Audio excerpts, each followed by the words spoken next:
Friends, welcome back to our YouTube channel Hindi hiker. आज हम पढ़ेंगे 9वीं कक्षा की पुस्तक कृतिका भाग 1 का पाठ 3 रीढ़ की हड्डी। इससे पहले हम एक भाग पढ़ चुके हैं। अगर आप में से किसी ने वीडियो नहीं देखा है तो अवश्य देखें। इस वीडियो के डिस्क्रिप्शन में भी हम उसका लिंक आपको भेज देंगे। अब तक हमने जो पढ़ा कि किस प्रकार लड़के वाले लड़की को उसके घर देखने आते हैं और उनकी खातिरदारी कैसे करते हैं राम स्वरूप जी, जो लड़की के पिता हैं। अब चाय नाश्ता हो रहा है और साथ में बातचीत हो रही है। चलिए आगे बढ़ते हैं। गोपाल प्रसाद, खूबसूरती पर टैक्स लगना चाहिए। राम स्वरूप और शंकर हंस पड़ते हैं। मजाक नहीं साहब, यह ऐसा टैक्स है जनाब कि देने वाले चूं भी न करेंगे। बस शर्त यह है कि हर एक औरत पर यह छोड़ दिया जाए कि वह अपनी खूबसूरती के स्टैंडर्ड के माफिक अपने ऊपर टैक्स तय कर ले। फिर देखिए सरकार की कैसी आमदनी बढ़ती है। राम स्वरूप जोर से हंसते हुए, वाह वाह, खूब सोचा आपने। वाकई आजकल यह खूबसूरती का सवाल भी बेढब हो गया है। हम लोगों के जमाने में तो यह कभी उठता ही नहीं था। गोपाल प्रसाद, कभी नहीं साहब, कभी नहीं। राम स्वरूप, आपका क्या ख्याल है शंकर बाबू?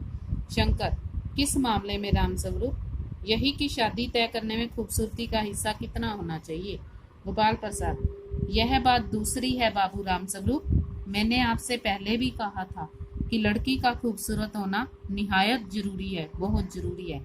कैसे भी हो, चाहे पाउडर वगैरह लगाए चाहे वैसे ही। बात यह है कि हम आप मान भी जाएं, मगर घर की औरतें तो राजी नहीं होती ना। आपकी लड़की तो ठीक है ना? राम स्वरूप, जी हाँ, वह तो अभी आप देख लीजिएगा।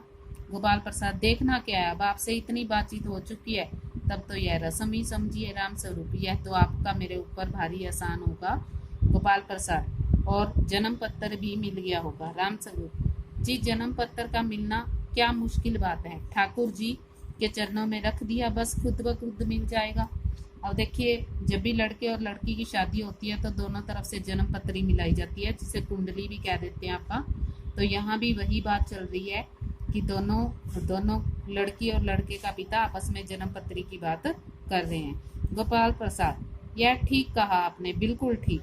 लेकिन हाँ, यह जो मेरे कानों में भनक पड़ी है यह तो गलत है ना? राम स्वरूप, क्या? गोपाल प्रसाद, यह पढ़ाई लिखाई के बारे में। जी हाँ, बहुत साफ बात है, हमें ज्यादा पढ़ी लिखी लड़की नहीं चाहिए। मेम साहब तो रखनी नहीं, कौन भुगतेगा उनके नखरों को? बस हद से हद मैट्रिक पास होनी चाहिए। क्यों शंकर? शंकर, जी हाँ, कोई नौकरी तो करानी नहीं। राम स्वरूप, नौकरी का तो कोई सवाल ही नहीं उठता। गोपाल प्रसाद, अरे क्या साहब, देखिए कुछ लोग मुझसे कहते हैं कि जब आपने अपने लड़कों को BA MA तक पढ़ाया है तब उनकी बहुएं भी ग्रेजुएट लीजिएगा।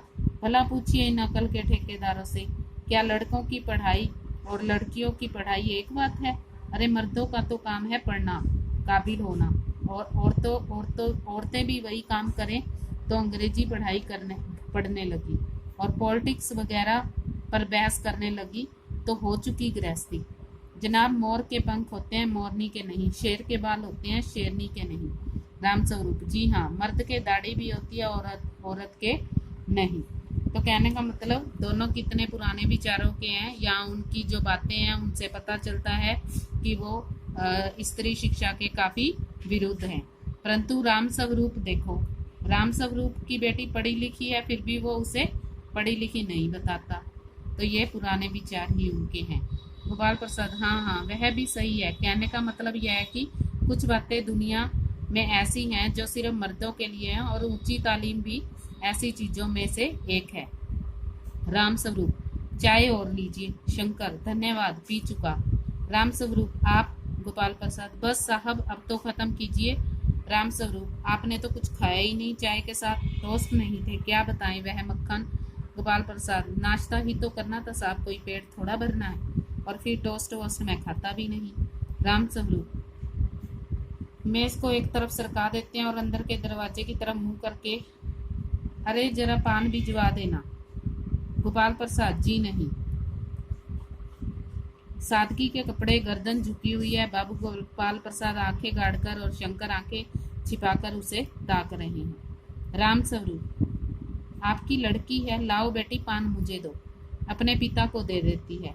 उस समय उसका चेहरा ऊपर को उठ जाता है और नाक पर रखा हुआ सोने की रिम वाला चश्मा दिखता है। बाप बेटे चौंक उठते हैं, यानी कि उमा को चश्मा लगा हुआ है।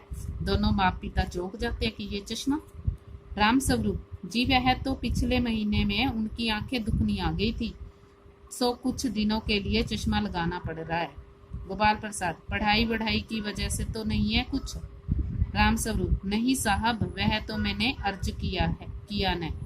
गोपाल प्रसाद, बैठो बेटी। राम स्वरूप, वहां बैठ जाओ उमा, उस तख्त पर अपने वाजे के पास। गोपाल प्रसाद, चाल में तो कुछ खराबी नहीं है, चेहरे पर भी छवि है। कुछ गाना बजाना सीखा है? राम स्वरूप, जी हाँ, सितार भी और बाजा भी। सुनाओ तो उमा एक आधा गीत सितार के साथ। सितार उठाती है। थोड़ी देर बाद मीरा का मशहूर गीत मेरे तो गीदर गोपाल दूसरों ने कोई गाना शुरू कर देती है। स्वर से जाहिर है कि गाने का अच्छा ज्ञान है। जाहिर मतलब स्पष्ट है।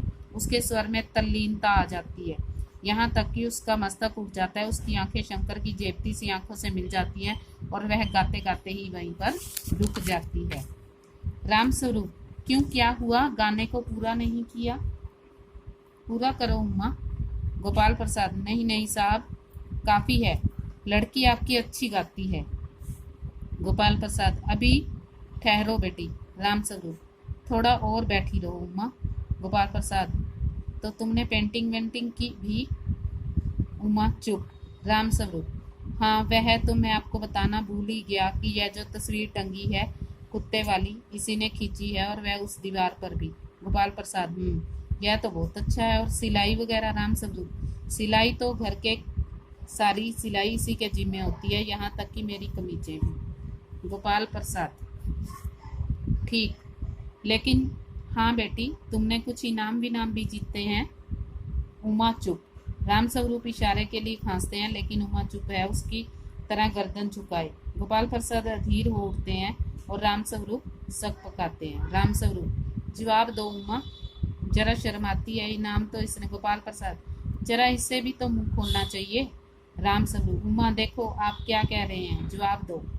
उमा, क्या जवाब दूं बाबूजी? जब कुर्सी मेज बिकते हैं तब दुकानदार कुर्सी मेज से कुछ नहीं पूछता, सिर्फ खरीदार को दिखला देता है और पसंद आ गई तो अच्छा है, वरना। राम स्वरूप, उमा अब मुझे कह लेने दीजिए बाबूजी। ये जो महाशय मेरे खरीदार बनकर आए हैं, उनसे जरा पूछिए कि क्या लड़कियों के दिल नहीं होता? क्या उनको चोट नहीं लगती? क्या बेबस भेड़ बकरियां हैं जिन्हें कसाई अच्छी तरह से देखभाल कर ले जाता है? गोपाल प्रसाद, बाबू राम स्वरूप, आपने मेरी इज्जत उतारने के लिए मुझे यहाँ बुलाया था। अब गोपाल प्रसाद को गुस्सा आ जाता है जब उमा ये बातें कहती है। उमा, जी हाँ, और हमारी बेइज्जती नहीं होती तो आप इतनी देर से नापतोल कर रहे हैं? और जरा अपने इस साहबजादे से पूछिए कि अभी पिछली फरवरी में ये लड़कियों के हॉस्टल के इर्द गिर्द क्यों घूम रहे थे और वहां से कैसे भगाए गए हैं। शंकर, बाबूजी चलिए। लड़कियों के हॉस्टल में? क्या तुम कॉलेज में पढ़ी हो? अब यहाँ उमा राम स्वरूप की पोल खुल जाती है कि उमा पढ़ी लिखी है और वो कॉलेज की बात बताती है, क्योंकि शंकर उनके कॉलेज के आसपास घूमता पकड़ा जाता है और उसकी अच्छे से धुलाई होती है, इसलिए उसकी कमर जो है थोड़ी सी झुकी हुई है। उमा, जी हाँ, कॉलेज में पढ़ी हूँ, मैंने बीए पास किया है, कोई पाप नहीं किया, कोई चोरी नहीं की, और न आपके पुत्र की तरह ताक झाँक कर कायरता दिखाई है। मुझे अपनी इज्जत अपने मान का ख्याल तो है, लेकिन इनसे पूछिए कि किस तरह नौकरानी के पैर पड़कर अपना मुंह छिपाकर भागे थे। राम स्वरूप, उमा।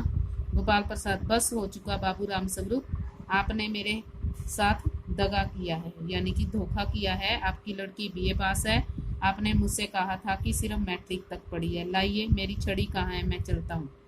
बीए पास, ओह गजब हो जाता है, झूठ का भी कुछ ठिकाना होता है। आओ बेटे चलो।